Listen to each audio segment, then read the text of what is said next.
So when you're in that place where you don't know what you don't know, and there's an element where you just need to start and do something, what would you recommend for people that are like, you know what, Sylvie, I don't know what my goal is. I know I need to do something.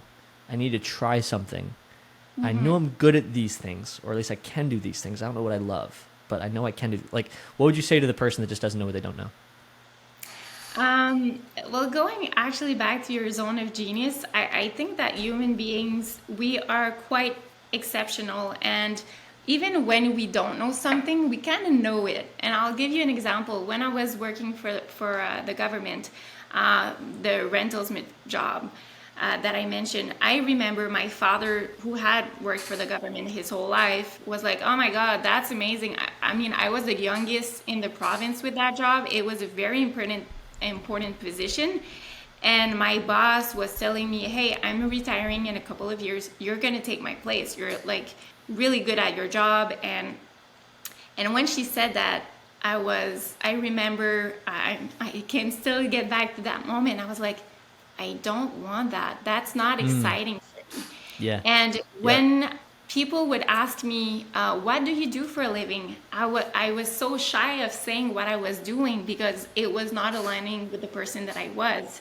Yeah. So that's absolutely true that you don't know what you don't know. But for me, if I could go back, taking that position was for me, I stole my like, there's 2 years of my, yes, I gained like good experience, but was it helpful for me in the future? Not necessarily. So it's 2 years of being business or doing something where I could increase my skill set for something that I was truly passionate about. So going back to someone who just starts, if you could have the experience of just going for a day with someone that you know that already works in the field, you can already learn a lot about the job. Can I see myself in that work environment? Can I see myself doing those tasks? If you have the opportunity to sit in a meeting and see how does that feel or sounds, does that align with the person that I am? So in the process that I explained earlier, it's actually one of the last part that we do with our clients, of just connecting them to someone who already does the job. And often it's either going to confirm or they're going to come back and be like, you know what, it's not what I thought. So that's a good tip that the folks can use and see, is it something that I truly want? Yeah, I love that. Yeah, because when I was transitioning, I went from that financial, like, investment banking role, and then I went and I was like, you know what, I think I want to do something in IT. I have friends that do IT, and my perspective at the time was less of what do I want in life. It was more like, what can I do that makes me the most amount of money in the shortest amount of time, that gives me the most amount of flexibility? Because I didn't know anything else. I was just like, I want flexibility. I would love to be able to work remotely at some point, and I would love to. I want to just make as much money as I see other people making. So that's what I was like. If I'm going to transition and I'm going to move outside of investment banking, I'm going to do IT. So I met with, I think, 15 people in it, and I asked about my situation. I asked them about what I was doing. I said, what barriers do you think I would have to overcome? What I would just call people, and most of them just said, Grant, you're going to have a tough time. You're gonna. It's like, and especially if you want to be a developer, you don't have a degree, you didn't go to school for it. It's just gonna be really tough for you to bootstrap this. There's things you can do, but to be honest, like a lot of it was just like, maybe just get a contract and see if you like it. So that's what I did. I got a contract, did testing, didn't love it, and then I kept on thinking that there was another avenue in this. Maybe if I do project management, maybe if I work in this bridge, maybe if I work on these different types of projects. And ultimately I had a similar thing that you had, Sylvie, where like I communicated with one of my bosses, and it was in one-on-one with her, and I was asking her, I said, what do you want to do in the next 10, 15, 20 years? Because at this point I had that entrepreneurial bug.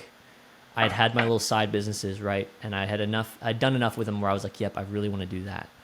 I don't want to be employed by somebody. So I asked her, I said, like, what do you want to do? And she was like, you know what? In 20 years, it'd be really great if I could have my boss's job.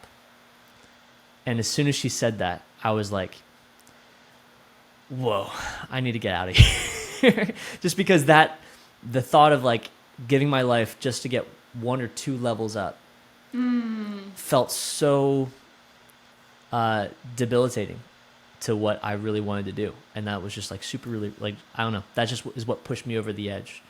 What do you say to people on the other side of the spectrum that are probably in her shoes? They're in their 40s, relatively successful, have been doing something for a long time, and are like, you know what, I could just keep coasting.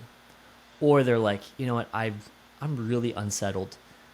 And it's not just the company. I'm realizing it's the role.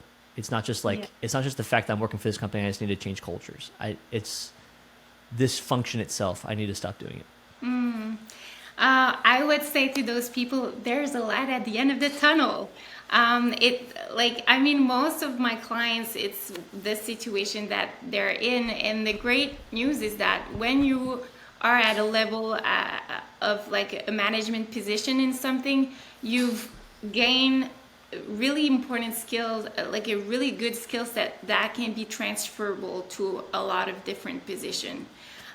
So it's a matter of like really assessing what are the things that you have right now that you still like, and what are the things that you're like that does not resonate with you.